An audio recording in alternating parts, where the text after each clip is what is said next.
విఘ్నేశ్వరుడి పాట పాడబోతున్నాం. ఆ పాట పేరు గణనాయకాయ గణదైవతాయ.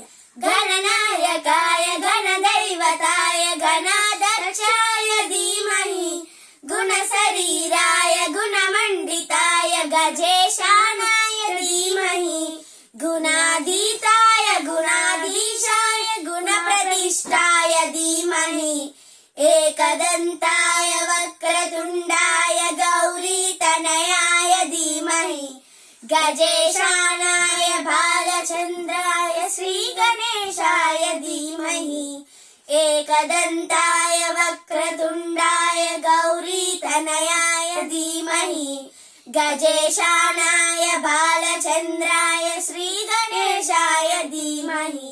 Thank you. ఈ పాట పేరు మా నాన్నమ్మ గారు నేర్పారు. అంతే అది కట్ చేసి